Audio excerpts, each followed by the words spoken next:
My fellow sheep, election season is upon us. Are you one of the 12% of Americans who still approves of our government? Then we need your help to force the other 88% into compliance. Our democracy depends on it. We're an organization called Citizens Against Too Much Unfettered Freedom, or CATMUF. CATMUF is a bipartisan flock of sheep whose goal is expanding government until nothing else remains.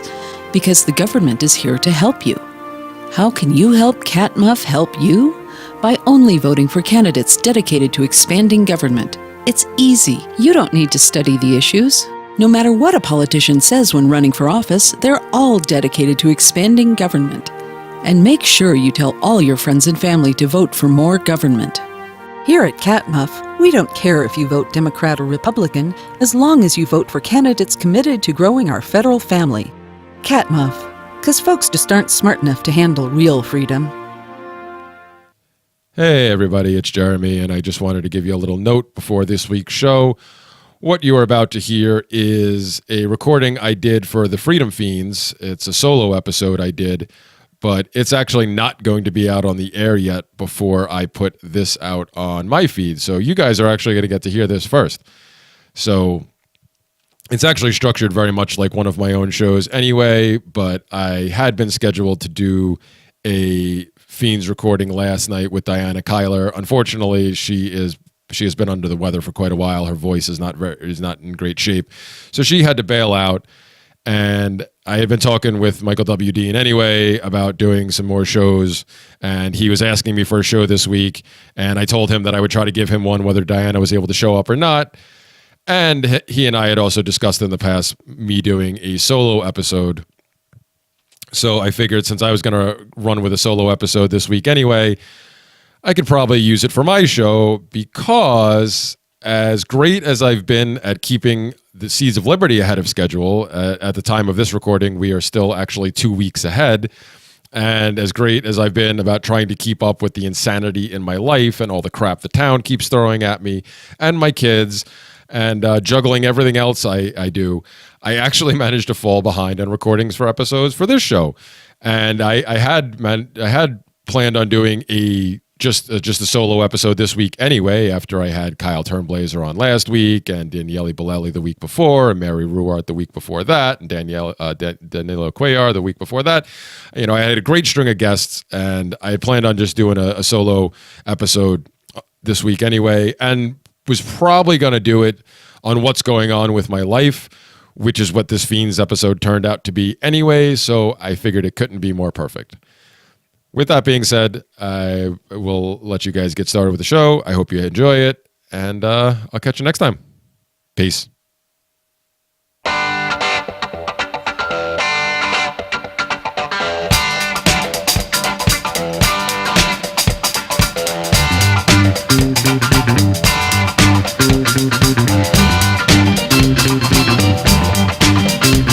Dead blood in the streets, it's up to my ankles.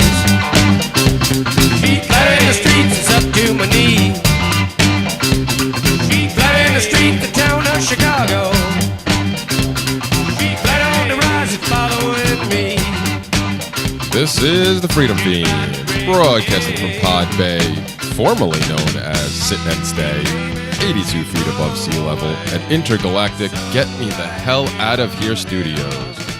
We alter your locus aurelius by warming your synapses with rejuvenative radio waves. This warms your brain to a tasty and toasty 420 kelvins to keep a sin flood of statism out of your head. Is it working? Can you feel it? Is it working? Murder Dog? Yay! Hey, what's up, everybody? This is Jeremy, and I'm here tonight by myself. Well, not completely by myself. I got Murder Dog by my side. That's always a good thing. What's up, everybody? This is going to be a bit of a different episode. Obviously, as you can tell, I'm here by myself, and I'm actually probably going to use this jointly as an episode for one of my other podcasts. Yes, one of the many others. My solo show, Abolitionist Abstractions. I actually need an episode for this week, so I'm probably going to steal this and use it there. But anyway, I'm here now, and this is the Fiends, so let's get rocking and rolling. And oh yeah, of course, as always, we are covered by a BIPCOT no government license. This allows reuse by anyone except governments. Learn more at bipcot.org. All right. So anyway, as I said, it's Jeremy. I'm back. And I actually had a plan to do a solo episode before we went off the air, or at least stopped doing the live shows. Lusander had started doing a couple of them. The first one, I think, was completely by accident. His host, I think it was not so young anymore, Nick, just wasn't able to show up that night, so he ended up doing a completely solo episode on the air. It was fantastic, was very well received. And of course, Michael immediately said, hey, if Lou could do it, why can't other people do it? And I immediately said, I could do one of those. I do these things all the time. I do my own podcast all the time. Although when I do my own podcasts, I usually completely shoot from the hip. There's no set time limit. We're not worried about radio. We're not worried about the FCC. We're not worried about any of those things. So when I said that kind of flippantly, I didn't think it all the way through. But then Lou did a couple more of them, and I really actually had one prepped, and I was going to be bringing you one that I had planned to do on my boy Lysander Spooner, from possibly a different angle than we've covered on the show before, because I know in the past a number of us have referred to his work, No Treason, The Constitution of No Authority, and we've brought him up in reference to his American Letter Mail Company. But he's a very interesting character, and there's a bunch of stuff that I wanted to get into with him, about him. Unfortunately, that's not going to happen tonight. Only because, well, my life keeps getting in the way, and, well, it's interesting in terms of liberty as far as I'm concerned, because one of the last shows I did, the one with a friend of the show and Super Fiend fan Paulie Gordon, Michael's one critique that he gave me afterwards was, great show, but try to stick a little more liberty in there so you don't sound like a bunch of druggies. Because, well, in that show, we ended up talking extensively about our experiences with different psychoactive drugs and whatnot. And listening back, I was like, yeah, I see what he's saying. So we're going to try to cram a whole bunch of liberty down your hole tonight. But it's going to be in terms of my horribly sad story that is still going on. I am still here as of the time of this recording, April 26th. I am still stuck here in New Yorkistan, and unfortunately, it doesn't seem like it's getting any closer to me getting the heck out of here. And in the vein of trying to, focus a little more on liberty, or, well, the lack thereof, I think my story fits in perfectly. So we're going to talk about that a little bit tonight, and especially because this is going to be a joint project for my own podcast. Well, people who listen over there know the story and are waiting for an update anyway, so this just works out perfectly. So we'll get started. For any of those just joining us or who haven't been paying attention the whole time, the short sum up is last year, actually almost about a year ago. It might have been a year ago today. I'll have to go check Facebook later and see if it shows up on my on this day memories. But almost a year ago to the day, I made a Facebook post that went viral. I had been in an extremely bad mood. I was being prevented from getting to my job at the time, which I was still doing. I was still doing my pet sitting thing back then.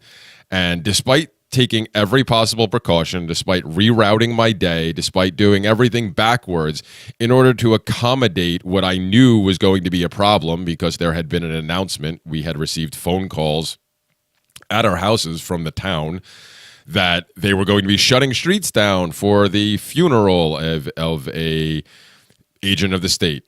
In this particular instance, it was a firefighter from New York City who is or was an agent of the state, because, well, FDNY is not a volunteer department. They get paid through taxpayer money.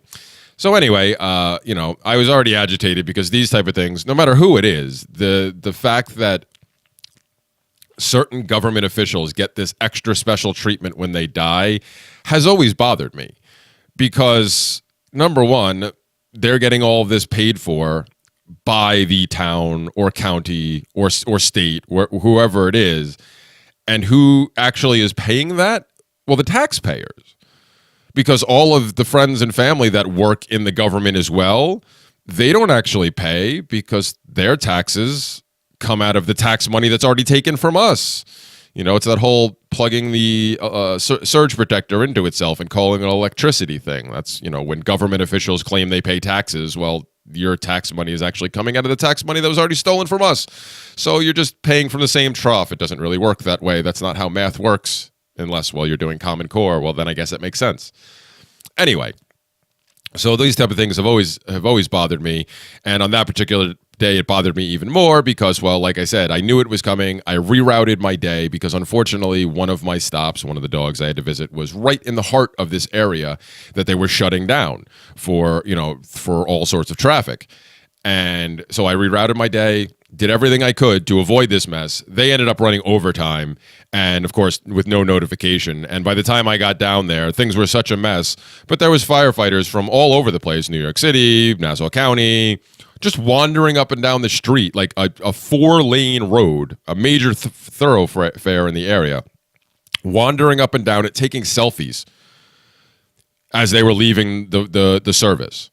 Like a bunch of drunk college kids just wandering the streets during Mardi Gras or something. It was ridiculous. And at that point, once I saw that, I was completely incensed because, I've been held up forever. Dogs are waiting. They have to pee. I've got dogs in my car. It's hot. Even with the air conditioner running, it's a whole big mess.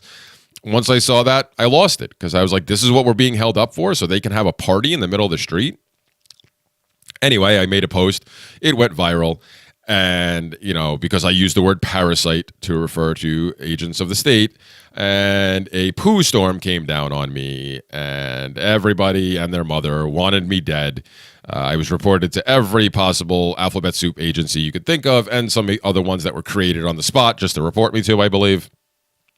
And the long story short of that is, after 5 days of constant death threats on myself and my family, people stalking my house, people harassing me online, everything, news reporters showed up at my house. I did not want to speak to them. I demanded that they leave multiple times. They refused, kept advancing on me. I eventually pulled out a knife that I had been wearing on a sheath and showed it to them when they said, after the 4th time, and said, we just want to comment. Well, I pulled the knife and said, this is my comment, and then proceeded to put the knife back away and go back to what I was doing. And then, of course, half an hour later, I was arrested for menacing, even though I was on my own property, and the news reporter and her cameraman were trespassing, clearly because, well, I had ordered them off the property multiple times before the knife incident. So anyway, that's what happened, and now here we are a year later. I'm still dealing with it because guess what? The town, the state, the county, everything here in New York is horrible, and they are just doing everything in their power to keep me here. So that catches you up on the beginning if you weren't here. Since then, it's just been, as far as the court situation goes, it's just been a nonstop moronathon. I just a couple of days ago now, I guess this past Monday, was in court for my 12th appearance, not counting the arraignment.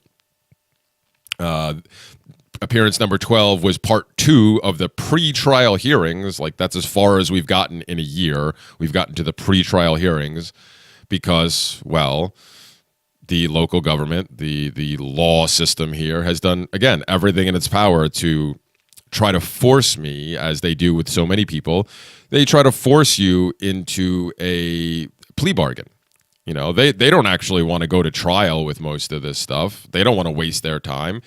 They just want to get as many people into the system as possible, put the fear in you, and then convince you that you're in a position that you can't win. So your best option is to take this plea deal, whatever the plea deal is. And in most cases, most people will jump on it because they want it to end, or they don't have the money to keep fighting it, or they don't trust the public defenders to do the job for them. Now, I understand all of these things, and I used to see this on a smaller scale around here, and it never really put 2 and 2 together until I was forced into the criminal system myself. Because for years here in Nassau County, I've had to deal with the traffic police and their ridiculous court system and everything, and how they constantly just want to ticket people, and they want to get you in there so that you are so overwhelmed that when they offer you this deal, when they say, hey, this is the situation, you have this ticket, this ticket, and they are worth, they're $100 and $200 a piece, and there's surcharges, and then there's charges on the surcharges. They get you in there and get you so rattled that when they say, hey, listen, here's the deal. Oh, yeah, and by the way, on top of all this, there's going to be these points put on your license because, there's only so many points you're allowed to have on your license before we take that permission slip away from you. So they put you in this position and they say, well, now you're facing all this stuff, but here's what we can do for you. Because we're such nice people, we can go ahead and we can knock these big bad tickets down to, non-moving violations or silly infractions, and we can knock a bunch of these points off your license, so you'll be safe for a lot longer. But we're still going to charge you the same amount of fines.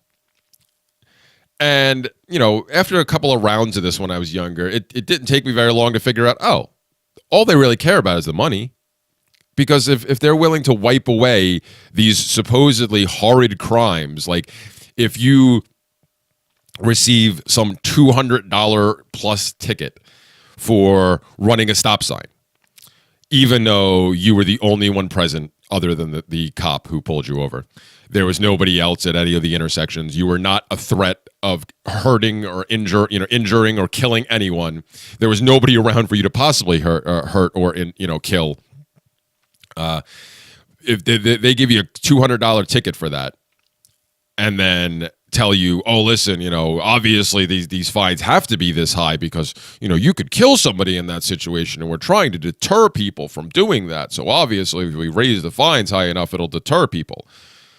Well, sure, that sounds good in theory.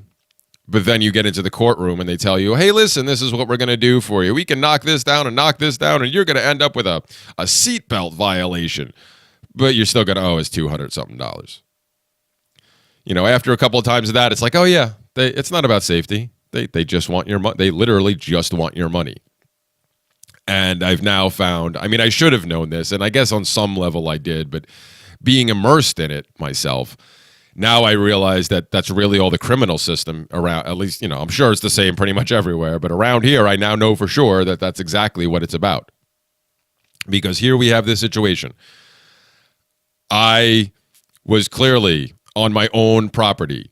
Even the edited video, which is the only thing that's been presented for evidence in my case so far, which is the video the news crew took of the incident and then edited and made into a news clip. The actual news clip is the only thing that's been presented for evidence, which is clearly edited. Heck, it shows the news reporter jumping from my front door to the front of my garage in a matter of seconds, which is physically impossible if you know the layout of my house. So, even though I was clearly on my property, even their edited video shows that I was clearly on my property, and I was just trying to get people to leave my property. I got arrested for this because I'm supposedly the threat to society.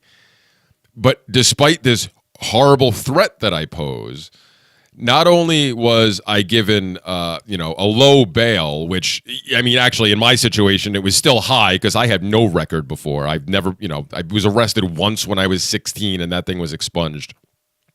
So I have no criminal record whatsoever, no history of any of this stuff.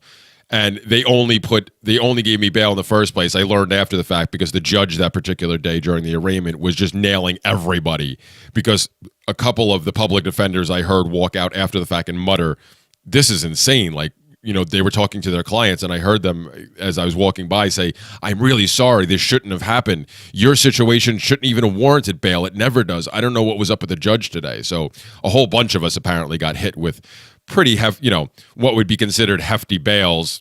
Well, when you shouldn't have gotten any bail, when you should have been released on your own recognizance, and then all of a sudden you're hit with $1,000 bail. Yeah, that's kind of hefty. So anyway, I was hit with that, but then I was released into the wild and told, "Oh, you can go wherever you want. You just got to show up for your court dates." So number one, obviously, I'm not that much of a threat. Number two, as I said earlier, this case has now dragged on because I was arrested on May 1st. So again, almost exactly a year from today, May 1st, 2017. My arraignment was the very next day, May 2nd, 2017. My first court appearance after that was 2 days later on the 4th, May 4th, may the 4th be with you, of 2017. So yes, now that we're on April 26th of 2018, almost a year later, I was, I was arrested, arraigned, released on bail, and told to just keep coming back. And then I'm allowed to keep coming back, but going wherever I want. And this thing has just dragged out and dragged out and dragged out. And the DA's office has used every possible stall tactic in order to get my side to ask for adjournments or continuances or whatever the terminology they use on a regular basis. So it looks like we're the ones who are hiding from everything, even though we're not, because our story has been the same since the beginning and we continue to stick through it. Even all the way through trial, if it finally ever gets to that point. But anyway, so through this process, I have realized, it's been smacking me in the face that this is all about money to them. Because if I was this much of a threat to society, I'm a menace. Well, that's the charge I was given, menacing. But if I was this much of a threat to society, number one, I wouldn't be released on such a quote unquote low amount of bail. Number two, I wouldn't be allowed to just wander around freely and just show up and go wherever I want, leave the state, leave the country if I want, as long as I show up for my court hearings. And the deals, the plea deals they finally got around to offering me, which I mentioned that in regards to the traffic situation here, the way it works here, they give you plea deals for these things. Those they give you right away. In the criminal case, they try to, wear you down a little bit. And they hold off on these plea deals, which is exactly what's happened in my case, because even though one was promised a number of times when I had my first attorney, it never actually showed, the deal never ended up transpiring until the very last appearance my first attorney was there for, which I, of course, rejected immediately because I had already begun to suspect that this was not about the safety of others. This was not about me being a threat. This was about money. And sure enough, when I got the first plea deal, it was let known to me that I was exactly correct, that this was all about money, because what was the deal they offered? Well, we'll take that big bad misdemeanor you've got. Oh, sorry, 2 misdemeanors, because the DA tacked on a second one because, well, they can, even though there was no need for the second one. And without the first one, the second one doesn't exist. It's one of those build upon things that, again, the government, the just us system, as I refer to it, loves to operate. And they're allowed to operate with this type of leeway, which is kind of BS in my opinion. And I don't really understand how anybody can look at the U.S. legal system and call it a justice system, because this is the system is set up for this to happen. You can be arrested for any, pick a violation, pick an arbitrary edict that some would-be tyrant had made into law, or some lifelong bureaucrat has managed to get put into as a regulation in the particular alphabet soup agency they work for, that now carries the weight of law, and you can be arrested or, as I prefer to say, kidnapped for it. All of these things, they set these up. The system is set up for this, where you can be picked up off the street and, harassed and then kidnapped by some boys in blue over any one of these edicts. And then once you're in custody, the DA's office, the district attorney, has not only the ability, but the authority and all these other things to just start adding on other charges. And while in most cases, a lot of them are just either redundant or BS, there is a purpose for them. And the purpose is not to punish the guilty. Oh, no. It's to take the innocent until presumed guilty individual, or allegedly innocent until proven guilty individual, and pile so much on them that they fear that they have no possible recourse, that they begin to get convinced that, oh my God, I'm going to go to jail for this. I'm going to be taken away from my family. I'm going to lose, I'm going to be lose my job, my friends, and all this stuff.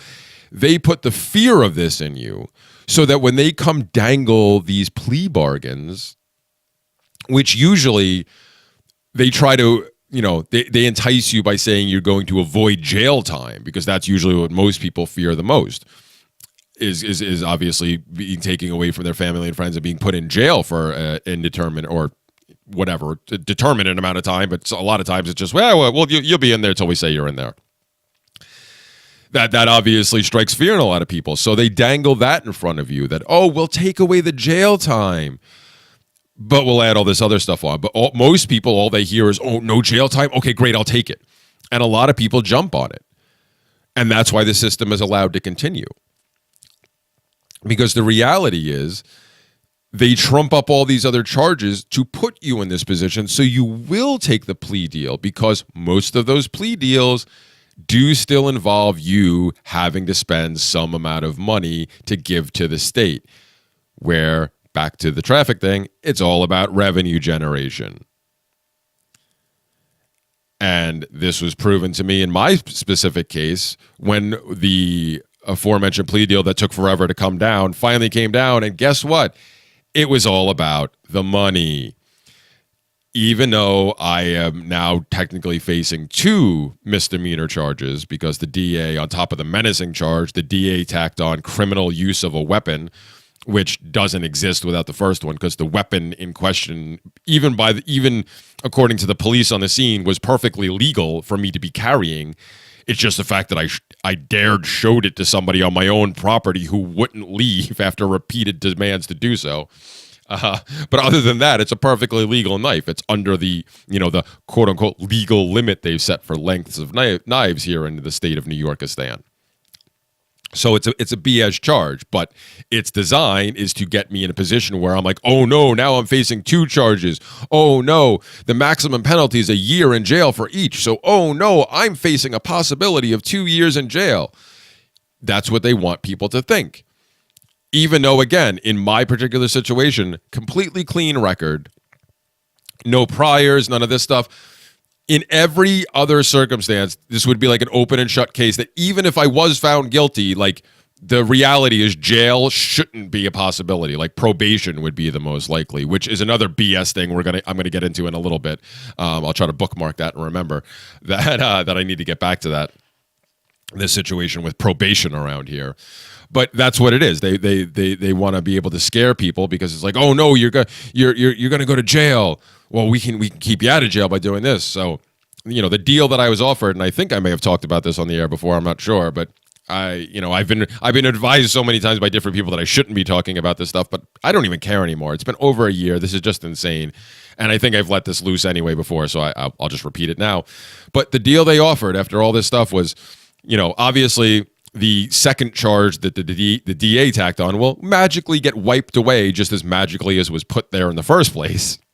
And the second charge, or the original charge of menacing, oh, we can just knock that down to a disorderly conduct. So it's just a violation. It's not even a misdemeanor. Nothing you have to worry about. This won't show up on your record.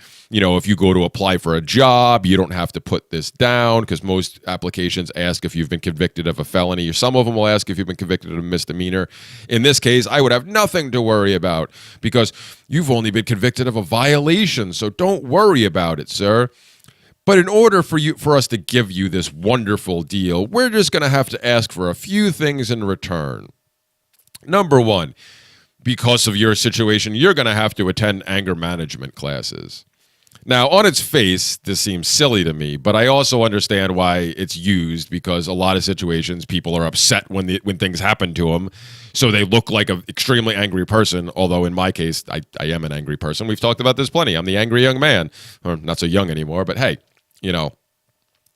So like on its face, I can kind of sort of see that as like a way to, especially if you've threatened somebody, or you've threatened to injure somebody, or you've even injured somebody in a hostile manner, not an accident of any kind. and that person is worried that you're now going to be back on the street, well, sure, I can understand that having that person go through some kind of anger management to say, hey, listen, he's got some better tools in his belt now. He won't be as angry anymore. Again, in theory, I understand that.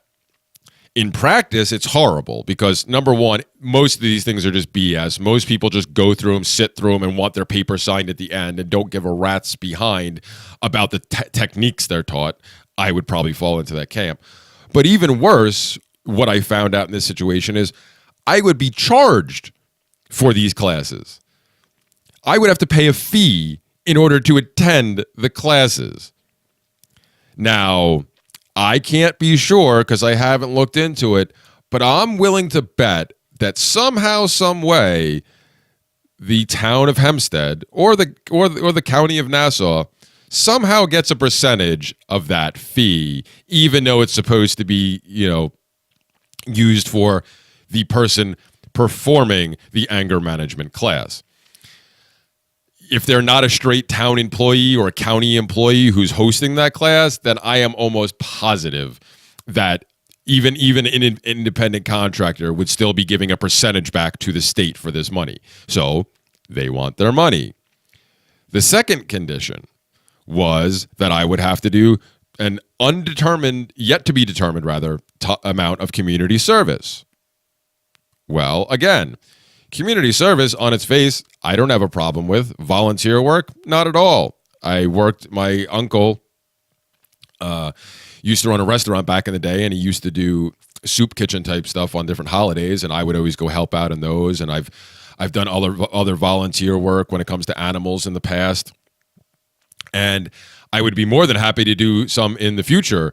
I've actually been talking with one of my friends who's helping out with another friend of hers who's started a rescue around here, and I've actually donated a bunch of stuff, and I've discussed doing some volunteer work with them before I get out of here. And of course, also, if I'm forced into doing some type of volunteer work, I ask them if they'd be willing to let me come work with them because, they're nice, the town, the county, they're nice enough to let you pick where you do your service a lot of the times. I mean, obviously, you can't just do it anywhere. It has to be a county-approved place. But I've looked into doing that already, and like I said, I've done it in the past. I probably will do it in the future. I have no problem with volunteer work. I mean, I talk about all the time how in a free society, when people say, well, how would you feed the poor? Well, you bring back the voluntary charities that used to be kicking butt before the government got in the way in the first place, and started all these other agencies and then convinced people that their private charity was no longer needed, so that generations and generations of people grew up and didn't contribute as much privately because they figured, hey, the government's got it covered. Even though when you look at the numbers from pretty much any government agency when it comes to like some type of welfare, you realize that, I think it's some ridiculous like 10% or less of the funds that go to any one of these departments actually goes to the people in need.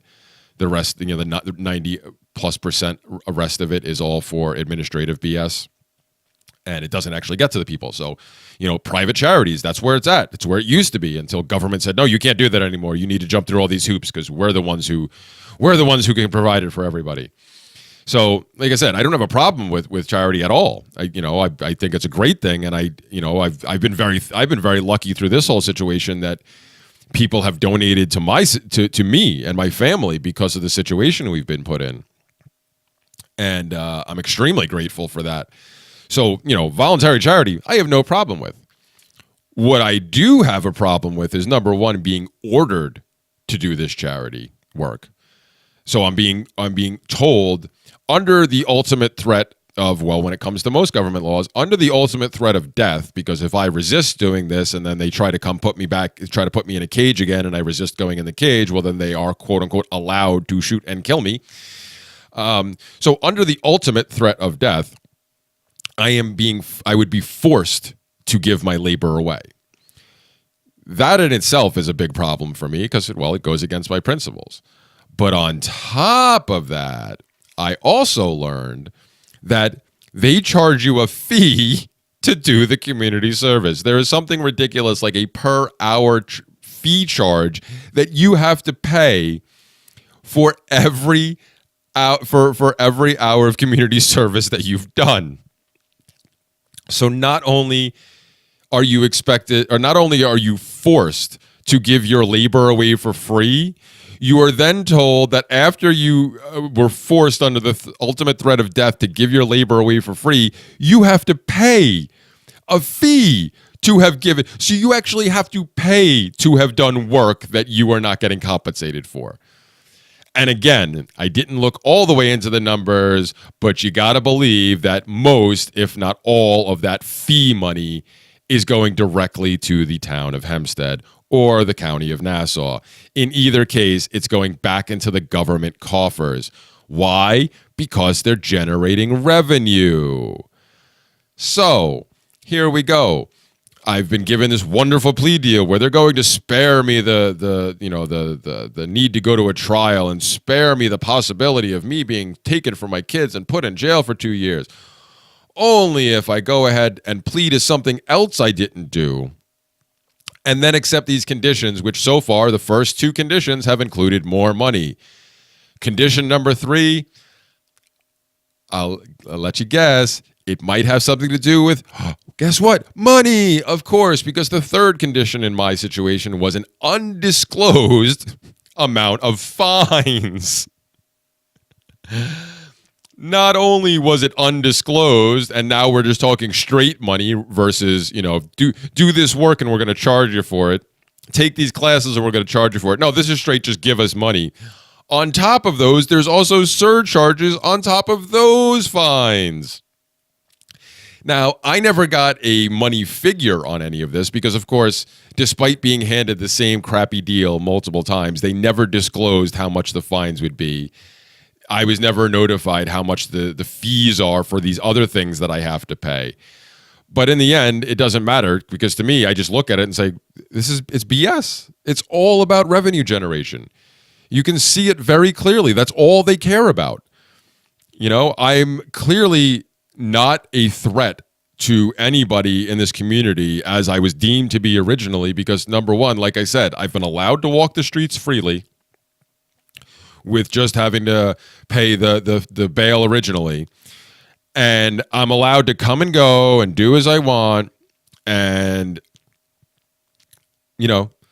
nobody's in danger at any one time. And the DA's office has dragged this out as long as they possibly can in hopes that I will finally cave and take their deal. Because like I said, every time this deal finally got offered, even though it was supposed to be offered, I think after the second appearance, they had told my attorney at the time that they would be coming with an offer soon.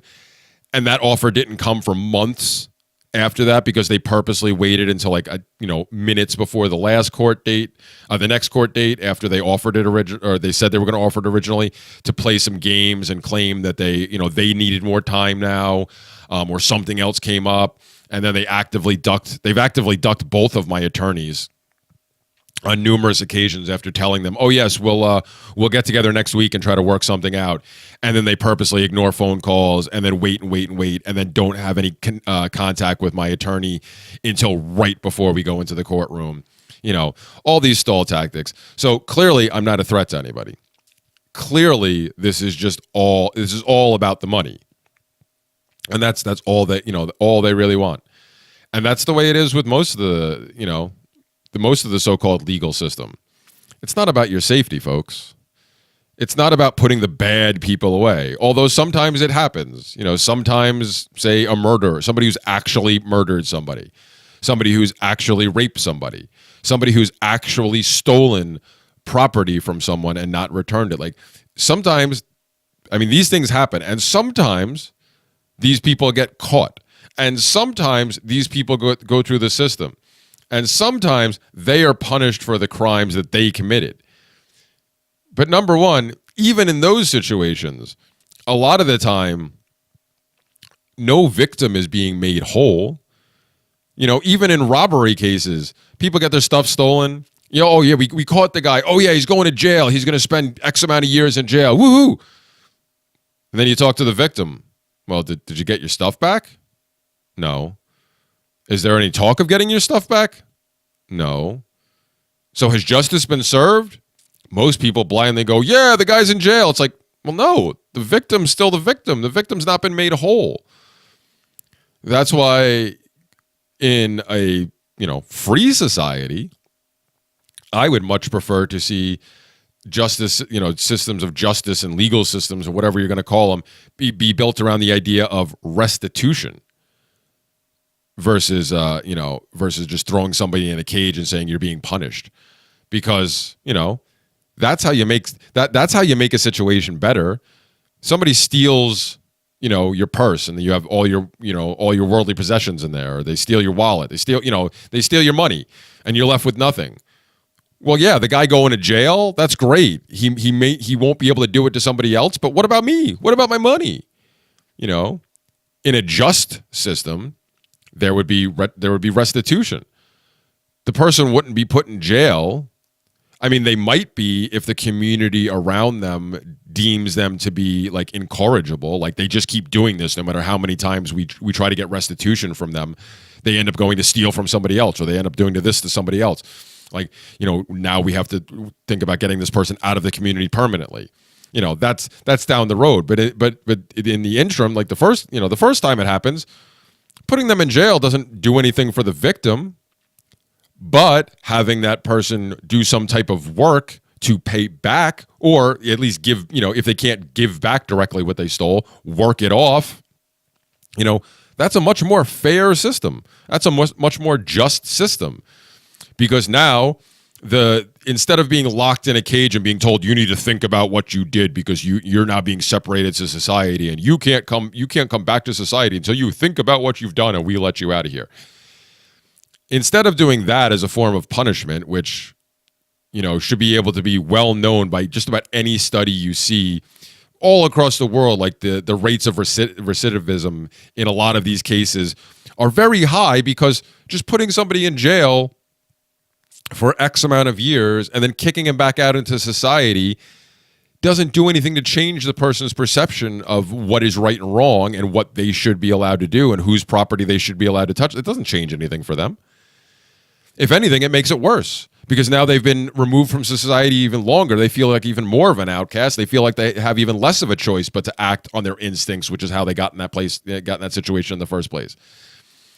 Versus a system of restitution where the individual may be held somewhere for some certain amount of time, but they're actively working to pay the individual back that they have wronged. Well, that sends a very strong message that not only are you're not just being punished for what you did, but you're actually being made to work. That and then you're doing free labor. You're working and giving away the fruits of your labor to pay back what you've, to try to restore the individual, the victim, to as close to whole as possible. That goes a lot, that goes a whole lot longer or farther rather, with people actually having to go through the process of having worked and not get compensated for it and realize that all that work is going to somebody else. That's a pretty strong incentive for people not to do it again. I mean, hey, look at all the communists out there, or the so-called communists out there, that scream all the time about, the wage slavery and having to work for the man and how horrible it is. You got to believe that most people would not be thrilled with this proposition. I mean, heck, I was just talking about it before, about how I have absolutely no problem with voluntarily giving my labor away for free if I choose to, but being forced to under the threat of more violence, it's a whole different story.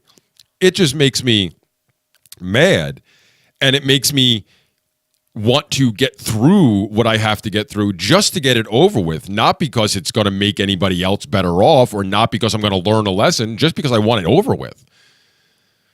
So, restitution is a much better system. And, in my particular case,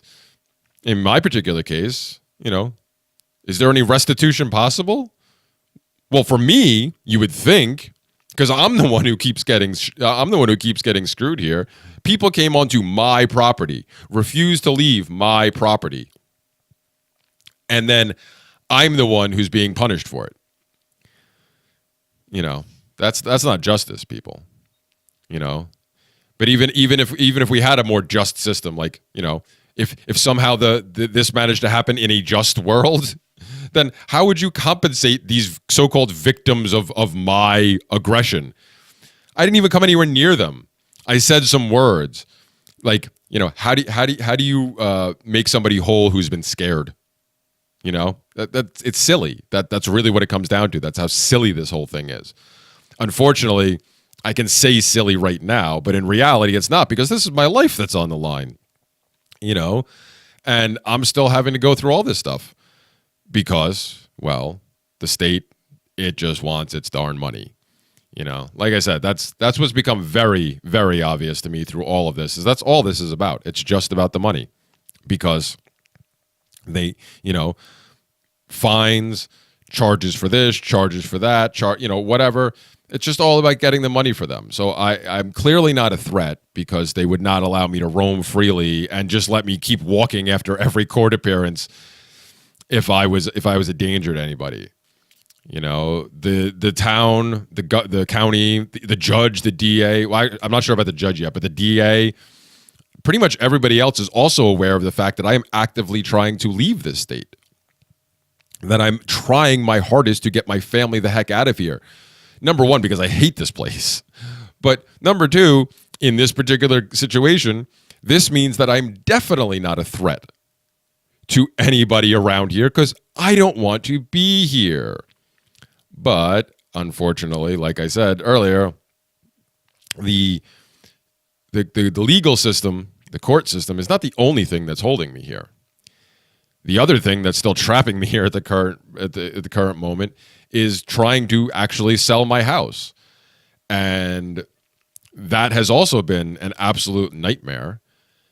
And not only has it been a nightmare, but every single roadblock. I was thinking about this the other day, because at first I said it flippantly and just said, oh, it's all government's fault, because, I'm wont to say things like that. But when I really started to get down and think about it, I was like, well, hold on. Wait a minute.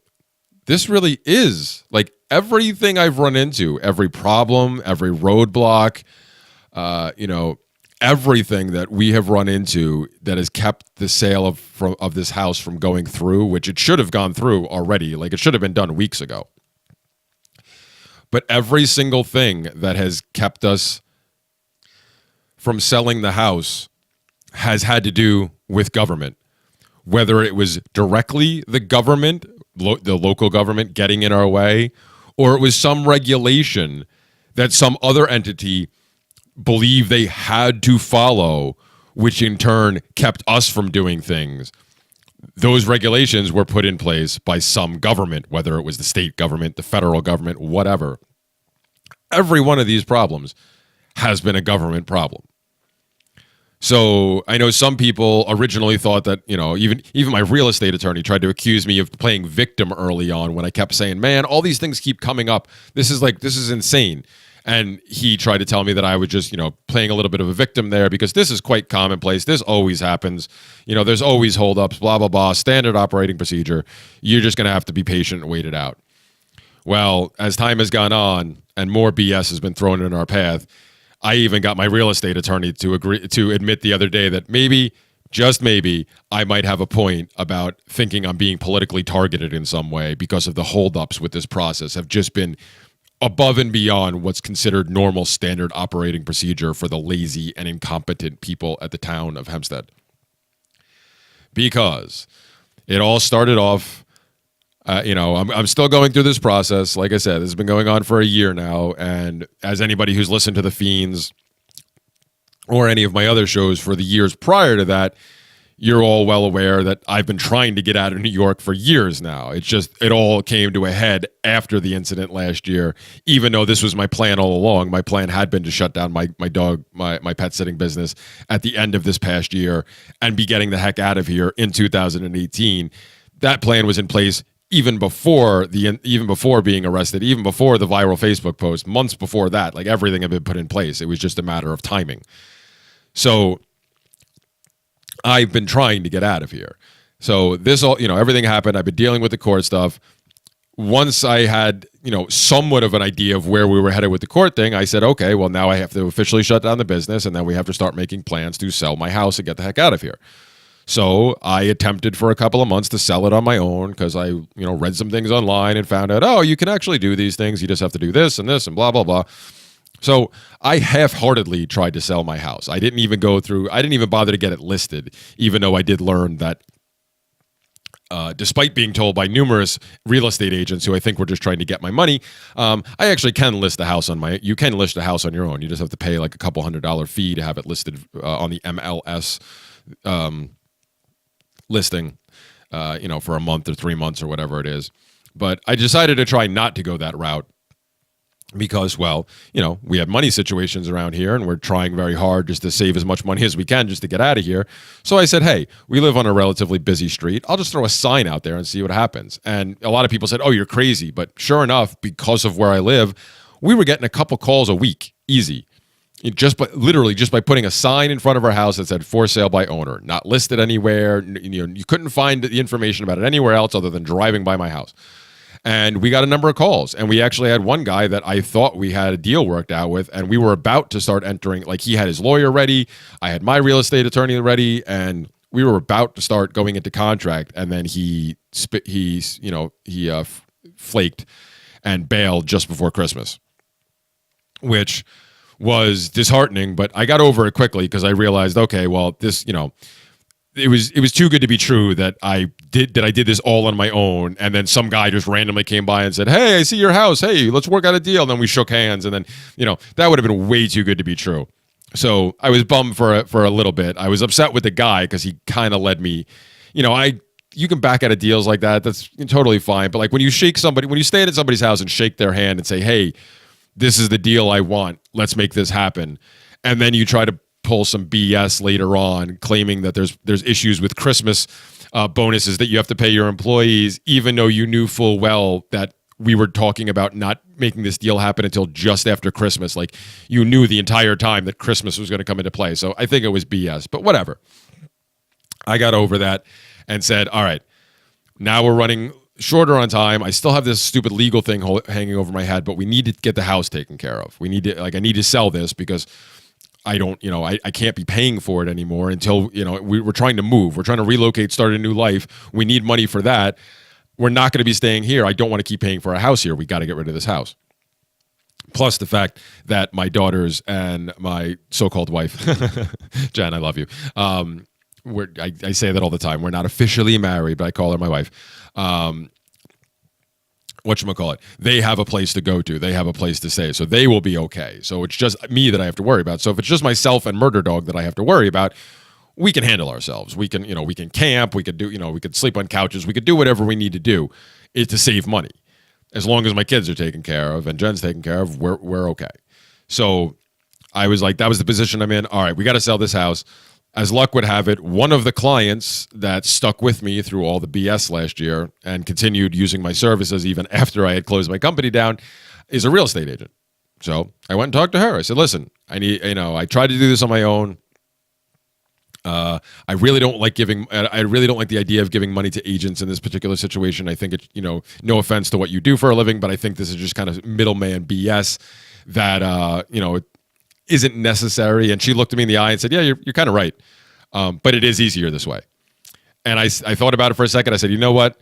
If I have to give anybody a percentage of the sale of my house, why not give it to her? Not only have I known this woman for 7 or 8 years now, I've cared for her dog. Her dog stayed at my house. She's been at my house. I've known her since like when she first met her husband to them getting engaged, married, having a child, getting more animals. Now they're having more children. It's like, I know this family. And because, I have a soft spot because she's currently pregnant with twins, which I have twins. So immediately I'm like, yeah, you guys need the money right now too. So if I'm going to give it to anybody, I might as well give it to you. So great. I have somebody I trust now as my real estate agent, even better. So we set off to do this thing. And she tells me at the beginning, the market's starting to turn around here, but it's still obviously, that the market's still not that great. But more likely than not, because of your location, we're only going to have to show the house a couple of times, maybe do an open house or two, but don't worry. Within a couple of months, I will have this place sold for you. So I'm thinking, great, awesome. We get into the process. She sets up a couple of viewings. I think maybe 3 or 4 viewings. We never even got around to the open house because after 3 or 4 viewings, where a couple of them were multiple people coming through and a couple others were just like single families showing up at a certain time or whatever to meet with her and then see the house, within 2 weeks, she sent me a text message that somebody who had come in the house during one of the viewings when there was multiple families there, the one family that I didn't talk to because I had actually been there through all of them, so they ended up asking me questions, and I was going to be honest about the house and what's going on with it and what the situation is, and so I was fine answering questions. But the one family who snuck in and out without saying a word to me had actually already made an offer and were solidly committed to wanting to buy the house. 2 weeks. That's all it took. And I was like, oh, this is amazing. So, of course, I'm thanking her profusely. And now I know that the deal with mortgages and stuff, that it can take time. And, there are things that can get held up. So just because these people say they want to buy it right now doesn't mean I'm going to be selling my house tomorrow. I was quite aware of that. Although in the back of my mind, I also did have when I purchased this house, that memory, because I was told the same type of thing when I went to go buy the house 11 years ago, that, even if we find the house that you like, and even if you make an offer and the seller accepts your offer, there's still all these hoops we have to jump through, and it could still take months. But then I actually found my house that I'm sitting in still to this day, sit right now as I'm recording this, found this house, saw it, made an offer, had it accepted, and then sat down at the closing, I think less than a month. It might have been 3 weeks from the day that I saw the house. I was closed. The house was mine. So, I had that memory in my head too. I know it can take, but look what happened to me before. Now, of course, I didn't expect lightning to strike, get lightning to strike the bottle twice, but hey, I did have that thought in my mind. So I was all excited. We start going through the process. Okay, they made the offer. You accepted the offer. Now we're going to move forward. Now they have to get their commitment from their bank so they can get their mortgage, even though they were pre-approved for their mortgage. So we sit around and we wait. Now, of course, all of this stuff, all the banking, all the things with the mortgage, all this other stuff, these are all government regulations that are put in place that the banks have to jump through. Even in my situation, I deal with a credit union, not even a bank. My mortgage, all my accounts have been through a credit union because I don't trust banks that much. I don't really like the whole system whatsoever. But credit unions tend to be a little safer. So all of these things, all the holdups, all the forms that have to be filled out, all the things that have to be done in triplicate, this is all government regulation. So even though it's a private entity making you sign these papers, it's all government. Government has gotten in the way of making what should be a simple transaction. Hey, I would like to leave this location. I have this house and property for sale. Man B, hey, I would like to move to this location. I have some money or some crypto or some cows to barter, whatever. Let's make a trade. Oh, you have that crypto and you have this number of cows and you have this money. I will take some of all this. That seems fair to me. What do you think? Oh, that sounds like a fair deal. Let's shake on it. Boom. These are now yours. This property and land and house is now yours. Done deal. The government has taken what should be that simple of a process and made it so insanely just ridiculous. I don't know if insanely, it's like multiple adjectives and adverbs all smashed together, but whatever, that's government for you. It flummoxes me sometimes. I don't even know the depths of its stupidity or its redundancy, which punishes nobody but the people instead of the government itself. But anyway, so I'm dealing with all this, and I'm going in knowing this and already seething because of the treatment I've gotten from the government in my criminal case and how I'm being railroaded there and how things are being dragged on, and it's costing me even more money that I don't have to continue to try to prove my innocence, which I'm not supposed to have to do. They're supposed to prove my guilt, but that's apparently not how it works. So anyway, so I'm already dealing with all this, and now great, now I got to deal with more government BS. But I try to remain calm and say, okay, well, let the banks do their thing and keep going and going. Then we get word that the potential buyer's bank has is ready to make the commitment. However, they did a title search on my house, and there is a violation for an illegal business on my house. Now, I hear this news and go, well, that's odd. Number one, I don't even have a business anymore. I officially closed the business months ago. Number two, I never had an illegal business here. When I started my company way back in 2006, I went and checked. I've talked about this before. I think I even talked about this in one of my intros when I first started the Feens. One of my first shows with Michael when he was asking me about me was that I was so much of a statist when I first started my company back in 2006 that not only did I go check to see about acquiring some type of permit or license for my business, when I was notified that there was no such permit or license for my business, that my business, as of 2006, fell into what was, and I quote, a gray area.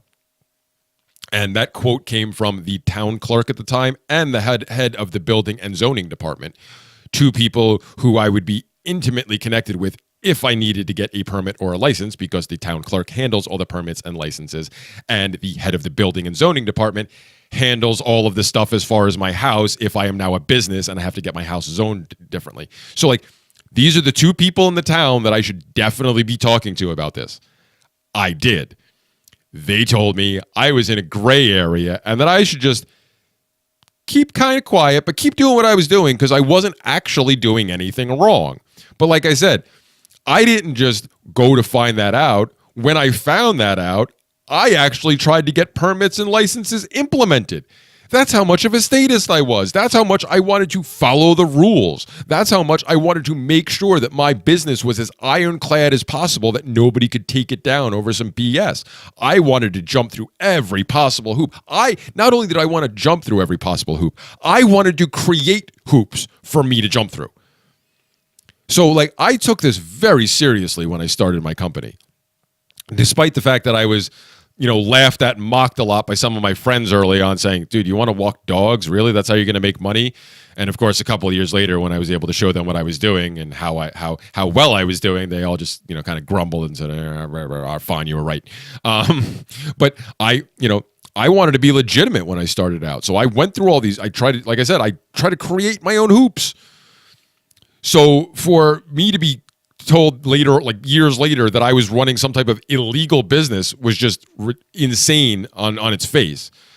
But of course, I knew what this was. This was just something else that had been reported during the mass reporting spree after my viral post the year before, because I had been reported to pretty much every agency you could think of.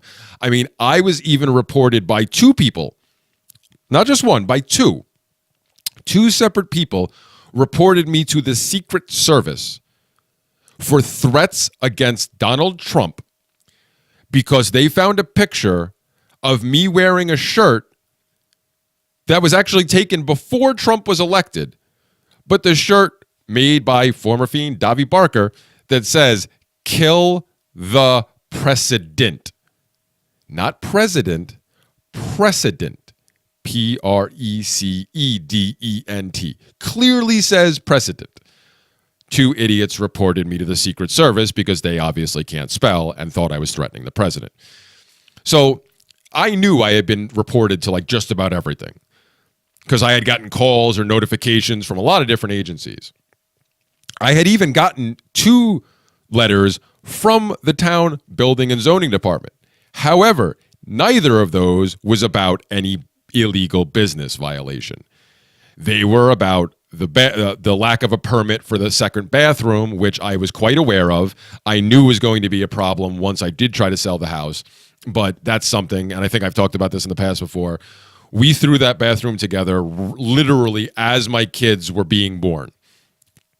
My dad, a couple of friends, and I were racing to get stuff done because the kid, my girls were born 2 months premature, so we did not have a lot of time to get everything together, and I was literally racing between making sure that Jen was okay at the time, working, and then getting home to do work on the house, and then even after they were born and had to spend the first month in the NICU at the hospital, my friends and I continued every day after I got off of work and I went to go see the kids for a little bit. I would come back to the house and we would scramble to get this thing put together. So I knew I was going to have to deal with the lack of the permit on the bathroom at some point. It was bothersome that somebody bothered to report me, so now I had a violation for it versus me just going in and applying and say, hey, I forgot to do this. And, they have a whole process where even if you don't, going back again to the revenue generation thing, if you don't pay, if you don't get the permit right away, it's not like they'll come tell you got to tear the thing down. No, they'll just say, oh, you didn't apply for a building permit. Well, now we have this wonderful thing called a maintenance permit. So if you just pay a couple of extra dollars, we could forget about the fact that you never got the permit in the first place, and we could just give you a permit right now, even if it's years down the road. You'll just have to pay an additional fee, which is, of course, revenue generation, what the town is so good at. So I had no idea about this business violation. Like I said, I had gotten things in the mail about the bathroom and one about the fence that my dad and I had put in years before too. Again, something I didn't even know we needed one for. But once it came up, I was like, oh, of course they're going to throw this at us. I know I have to take care of this. But I never received anything about the business violation. And plus my business was closed, so I no longer thought it was a threat. And on top of that, over the dozen years that I had been running my business, I had been reported to the town on numerous occasions, always anonymously. And I was told in every situation, the first time by the head of the building department herself at the time, and subsequently by a number of building inspectors who came to my house to check it out after there had been reports. I was told by every one of them that I wasn't doing anything wrong. They didn't see anything out of the ordinary, and they were signing off as there was no problem at this address. So I had no reason to think anything would come differently of this. Well, of course, this is the town of Hempstead. This is Nassau County, and I'm already being harassed through the criminal system, through the legal system. Why not throw some more stuff into the mix? So, of course, now that the title search has been done and this thing pops up on the title search, it's like, well, now we got to go take care of this. So what do? I don't know. My real estate attorney contacts me and says, listen, this came up on the title search. Now, these are his words, but don't worry about it. We're just going to wait another couple of days. They'll run another search, and then we'll figure out what we got to do. Okay. So, deferring to the experts here, I do so. Few days later, I receive a panic-stricken text from my attorney telling me, you need to take care of this right away. It's still there, blah, blah. I'm like, now I'm confused. You just told me to sit back and wait. Now you're telling me I got to jump, but all right. So now, of course, I get this message at 7 o'clock at night. There's nothing I could do because the town offices are closed. So the very next morning, I get on the phone right away because on top of everything else, the building inspectors are available every day for you to talk to between the hours of 9 a.m. and 10:30 a.m. Yes, you've got that right. You've got an hour and a half window every day to talk to these people. There are, I don't even know how many people in the town of Hempstead. There's over 1 million here in Nassau County. So in the town of Hempstead, I'm going to guess there's at least 250,000, maybe more. All those people, when they have a building problem, they have an hour and a half. So they have what's that, 7.5 hours out of an entire week to be able to get in touch with these people. So obviously these people are always on the phone when they're there because everybody's trying to talk to them. So I get up nice and early to call right away to hopefully get to be one of the first ones, waiting on hold. And as luck would have it, I managed to get through pretty quickly. So I was kind of excited. And I get a guy in the line and I explain the situation. And not only, now these are all of these things are surprising events for me because I've been dealing with the town for a very long time and things never go smoothly. So when I get this inspector who not only tells me, oh, yep, I see what the problem is here. Yeah, we can take care of that. You know what? I might actually be able to get there today. Oh, no, never mind. You know what, though? Tomorrow morning I can. Does tomorrow morning work? Wait a minute. You're telling me you're going to respond so quickly you could be here first thing tomorrow morning? Again, this is unheard of, but great. All right, good. I need this, because I explained to him, listen, this is holding up the sale of my house. I don't have any money. I literally, I have money waiting for me, but I can't touch it because the sale won't go through. Please, you got to help me out. No, don't worry about it, sir. I'll come down. Guy shows up the next day. Now, granted, he was half an hour late without a phone call, which peeved me a little bit. But as soon as he showed up, all that was wiped away when I found out that not only was he there to help me, but he actually knew my real estate attorney. And his wife used to work for the town clerk, who at the time was my cousin-in-law. So like he knows my family. And it's like, oh, this, could this finally, am I catching a break here? I get somebody I know who works for government who's going to come in and be able to help me out. Oh, thank you. Thank Odin. So this guy comes in, he checks some stuff out, signs off his little pieces of paper, then sits down and stands there and has a chat with my kids and Jen for a while. Really nice experience. I even talked about it in a video I put out the next day about that I finally had a positive experience with the state, and I was feeling good because he left here and said, I'm going to go back to the office later today, and this will be cleared as a first thing tomorrow morning. So I'm thinking, great, finally, we can finally get a closing date set on this house. Even if my legal situation is not taken care of, at the very least, the house could be sold. I can have my stuff put in storage. Jen and the girls will be secure at the apartment. Murder Dog and I will be in the car. It's going to be rough for a little while, but at least one of the big things will be out of the way. And more importantly, we will now have money for us to live again. So I'm thinking, finally, this part's over. So I move on to other things because this man, not just some random government official who gave me his word, this guy who knew my family and was friends with them and had actually worked with them, like stood in my kitchen, looked me in the eye, shook my hand, and told me this will be taken care of tomorrow morning. So I'm thinking, we're good to go, baby. We could put this thing to rest. I can go worry about the mountain of other crap that's being thrown in our way with this move and this legal stuff and everything else. So that's exactly what I do. I go back to worrying about my legal case and talking to my criminal lawyer about that situation. And then I'm still trying to figure out the situation with the permits because now okay, this violation is taken care of. We still got to get the permits taken care of for the bathroom and the fence. Now, prior to me finding out about the business violation, I knew about the business violation, but prior to knowing that it was still a problem, I had went to a contractor, or actually I had went to the contractor who had helped us build the bathroom in the first place and knew he was doing it without a permit and knew why we were doing it without a permit because he himself is a family man, has a bunch of little kids, totally understood that we were pressed for time and that it would, the town could hold us up with the permit and everything because they could make you wait for any reason whatsoever. And he's just like, you need to get it done. We'll get it done. We'll deal with this later. So with that in mind, I went back to the same contractor and said, hey, listen, now, years later, we need the permit because we're trying to sell. Since you were the one who helped us build this thing, you think you could come help me out with this? Just because we need plans drawn, we need the applications. I'm like, I could do the legwork, but like I need a licensed contractor, a licensed plumber, and a licensed electrician to sign off on all this stuff. If you could do that for me, that'd be great since you're the one who helped us with it in the first place. This guy ends up telling, after dodging us for over a week or two, he finally ends up telling my wife that he's too busy to do it, but he's got a friend who's in the business who could handle everything for us. So, of course, we go with this guy because the other contractor has been a friend of my wife's family for years. He's done other work for us here even before that. He's done tons of work for her family, so he's somebody who's very well trusted within the family. So when he says, hey, I've got a buddy who does the exact same thing, he will handle it for you. Again, yes, I'm assuming that it's going to get taken care of, but I'm being given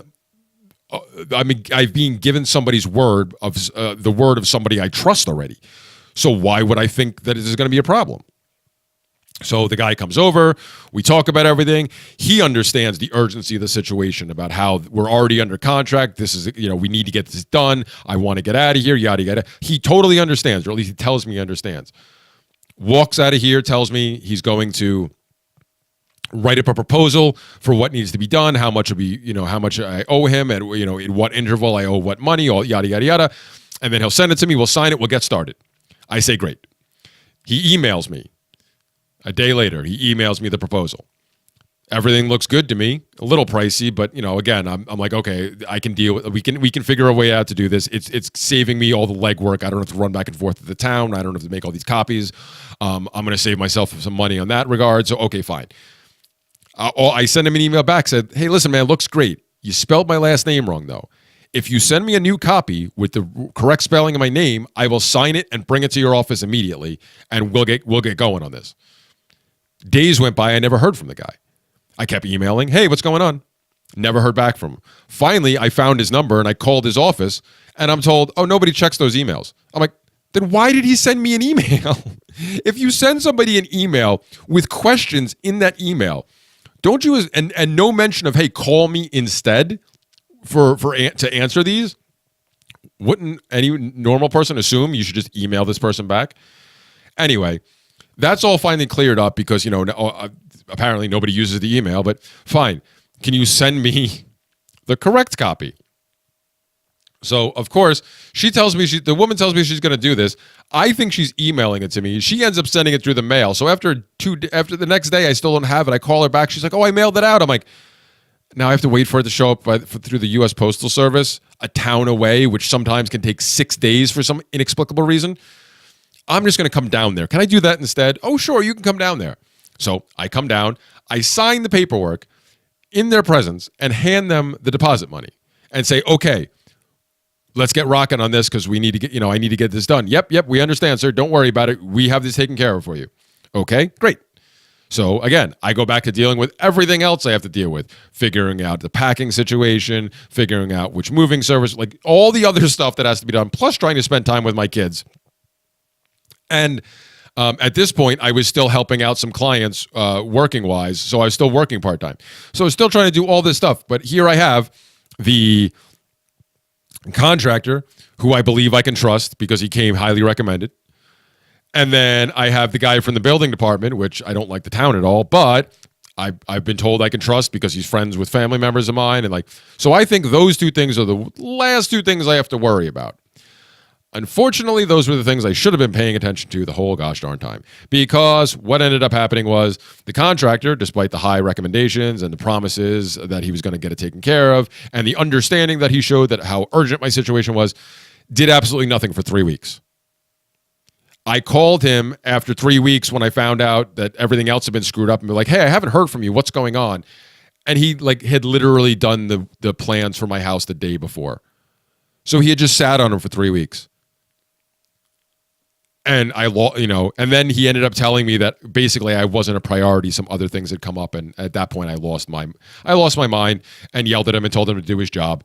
And because of that, he ended up trying to give me my money back. And then my wife called him, smoothed things out, made him understand that he had really dropped the ball here. He even admitted that he's like, oh yeah, we screwed this up. We should have called the guy back. We really messed up here. So he agreed to continue to do the work without getting paid until the very end, even though that the contract we signed says differently. But he agreed because of his screw up. But because of that whole thing with him, he actually went into the town to apply for the permits, and he was able to physically see while he was there that the clearance for the business violation that the building inspector had told me he had done, which I was now confused because I was getting phone calls telling me that it was still there, even though it had allegedly been cleared weeks beforehand. The contractor actually found that he saw my file physically sitting on the supervisor's desk, which meant it had been sitting there for 2 weeks since the building inspector gave it to him as cleared as promised. So that building inspector did his job. He did everything he said he was going to do. It was the next level up in administration who just sat on it and did nothing. And then, I'm running out of time here, so I'm going to have to speed the end of this up. But basically what ended up happening was through all of this mess, through the contractor dropping the ball on his end, through the building inspector doing his part, but then the supervisor dropping the ball on his end, and the buyer's bank continuously trying to get the process started but finding out there's other problems in the way. When my lawyer, my real estate attorney, finally got in touch with the supervisor in question, who had ducked calls from my wife, had ducked calls from me, had claimed he had called people back, but nobody had ever received a phone call.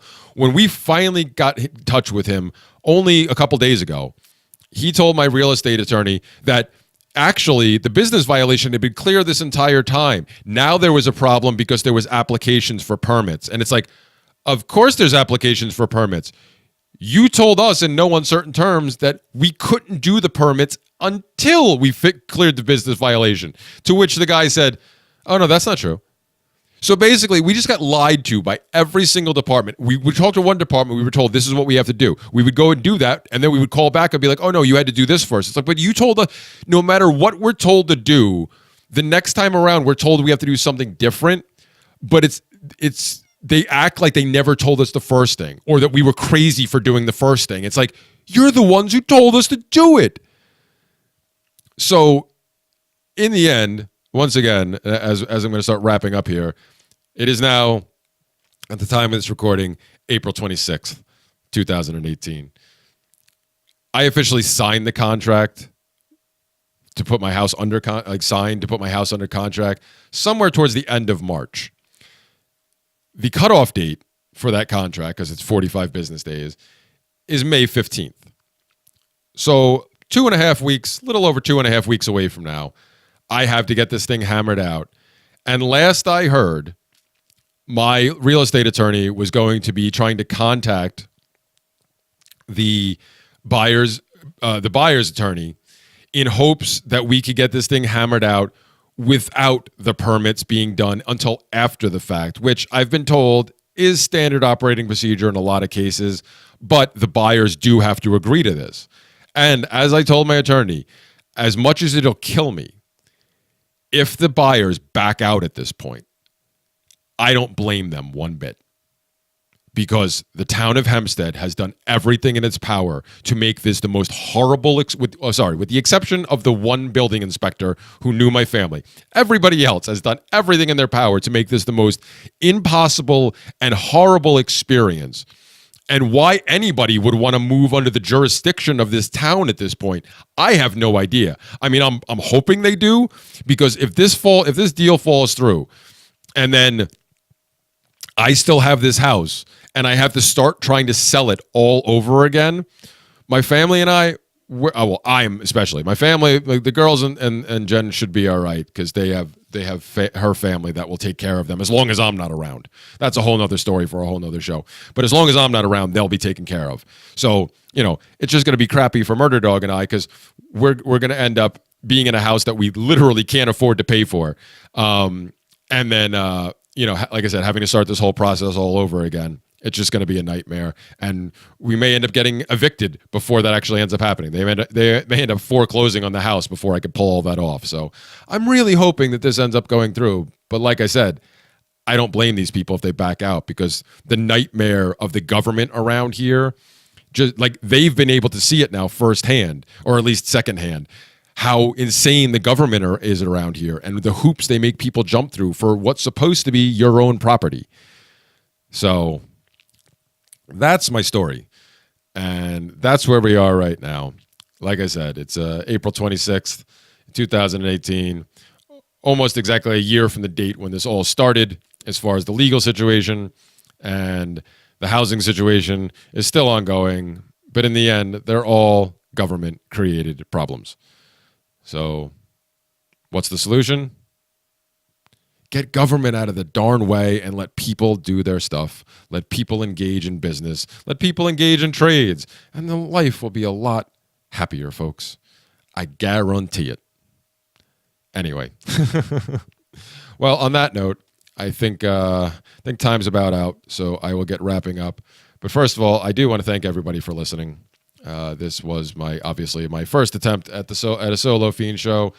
And, well, I know I can rant a lot, so I figured I'd be able to pull this off, and I think I did. So I hope you guys enjoyed listening. I hope everybody now has a better understanding of the insanity that I'm going through, and I will be back next time. So for everybody, thanks again. More of us, go to freedomfeens.com.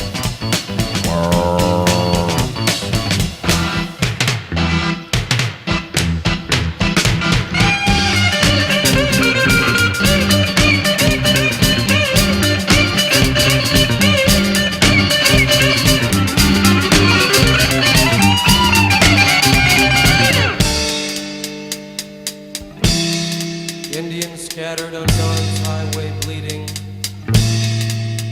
Ghosts crowd the young child's fragile eggshell mind. Hey guys, it's Jeremy again. I hope you enjoyed listening to that. Obviously, I was cut short at the end there because, well, the Fiends are under time constraints. Even though we're not live anymore, they still go on the radio, so we still have to fill a certain time slot. And I only get 80 minutes to talk. So I obviously could have expounded on a lot of things there, especially towards the end. But I can make a whole nother episode out of that. But after listening back to it as I was doing the editing process, there were at least a couple of things I did want to mention.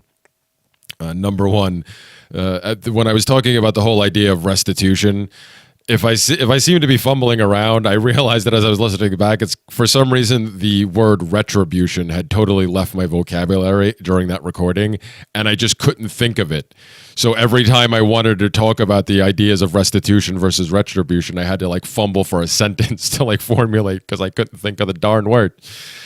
Secondly, listening back, it always makes me chuckle when I do actually listen back to my radio stuff, because especially when I'm forced not to curse and certain words, like poop and stuff come out. And, I'm a kid at heart. It makes me chuckle.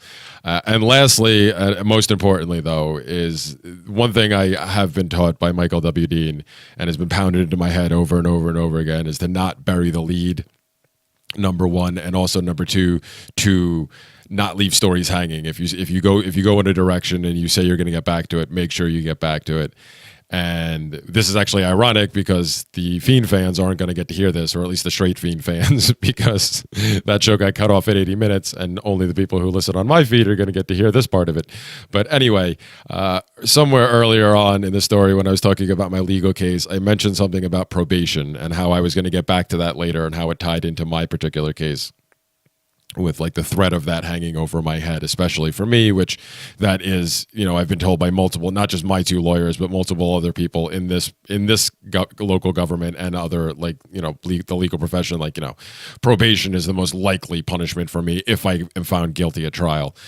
But the one thing that I found out that, of course, is just another mark of how insane governments can be, is that apparently if I were to be found guilty of this and I get sentenced to probation, it would be misdemeanor probation, which on its face should seem like it shouldn't be that big a deal. It should definitely be better off than like felony probation, I guess. Unfortunately, that's not the case, because I don't know how it works in other places, but apparently here, misdemeanor probation means that you're not allowed to leave. That it's not transferable. Like you can't have it. You can't have that probation transferred to a different state and have you to work it off over there. Run its course there. Unlike, say, felony probation, which is transferable. So if I had killed somebody, or raped somebody, or committed like grand theft larceny or something, or grand theft auto, maybe, I don't know. Any one of these things that, like felony level, or like, felony drug charges, I could go and I was found guilty and I was, sentenced to that type of probation. I could still go pretty much wherever I wanted I'm guessing the continental US. So at least 48 states I could have my things transferred to, my probation, and finish it out there. However, for misdemeanors, which is a whole slew of mostly arbitrary edicts, and even in my particular case, even if you take the insanity of my particular case, just like the menace, the charge of menacing in the first place, like it's so vague and can cover so many different things, and and then of course you add into the fact that it was on my property, I was asking people to leave, and like all this other stuff like that should supersede all of this. Yeah, in the end, if we finally get through the trial and I am found guilty, because unfortunately that is still a reality, that no matter how much evidence is in my favor, no matter how much this seems like there should be a slam dunk, I still would have to deal with a jury, which can very easily be tainted by the fact that I became the most hated man on Long Island for a very short time. And I mean, even to this day, there's still people I know that are still stalking like my social media sites and like liking and or commenting every once in a while to just like, either like let me know they're there, or they're too stupid to figure out that's what they're doing, because they're bringing attention to themselves. But anyway, so it can so easily be tainted, and in either case, it just means it's going to be even more drawn out. Because, I of course could appeal these things. I could ask for change in venue and all this stuff. And like, I have legitimate cases for all this stuff, but that just means even more time.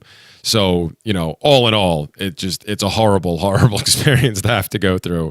And like I said during the show, it's all tied to, punishing me to the most extent they possibly can, and getting as much revenue out of me as they possibly can. But in the end, even the alleged victims, the reporter and her cameraman, who are alleged victims of my crime of menacing, will actually have received nothing. Like no justice will have been served to them. Like for even if you accept the premise that it's all right to trespass on somebody's property like that and do whatever you want and then blame them. I've said before about the whole castle doctrine, and because people have brought that up to me, and the fact, well, in other states it's like, even one of the detectives, in fact the one that was actually called to testify during the pretrial hearing about his experience with me, was said it at the time that this isn't Texas, and it's like I even said it to them when I was given my statement, and I've said it since then. The fact that there even has to be a conversation about castle doctrine. If we're going to talk about things in the world of government and the government paradigm and how they are, like we're going to talk about the reality of that. Well, the fact that in that world, the fact that we even have to have a discussion of whether or not there's a castle doctrine or something of something similar in a particular jurisdiction that a thing happens, means that in that particular jurisdiction, the government has failed at its purported primary purpose, which government is supposed to be, at least the governments of the United States, and that include not just the federal, but all the ones that filter down from it or started it or whatever, which way you want to look at it. They all purport to be about the protection of private property. That's supposed to be their number one function. Now, of course, we know in reality that's not how it works, but that's the claim. But the fact that we even have to have a discussion about a castle doctrine, whether it's okay to defend yourself with lethal force if necessary on your own property, the fact that there even needs to be a discussion about that means the government has failed at its primary directive. And if that's not more, if there's a more declarative case for why government is so radically unnecessary, I don't know I'm sure there are, but I think that's a pretty darn clear cut one. It has failed at its primary directive if we even have to have that conversation. So, yeah. Anyway, like I said, I just wanted to clear that up because listening back, I realized I had definitely left that one hanging about the probation thing. That's definitely a reality I do face. It's I always knew probation was a reality, but I did not know about this. The fact that misdemeanor reality. There you go. Misdemeanor probation is not transferable like any other felony one would be. And of course I use the extreme cases like murder and rape and all these other things, like I said it, but that it doesn't mean it's any less true. Felonies, I could go somewhere else, but for this BS. There is a possibility that, if I got 3 years probation, which again would be extreme in my case, but you never know with the way things have gone so far, I'm stuck here for that long. I'm not, and that's not going to work for me.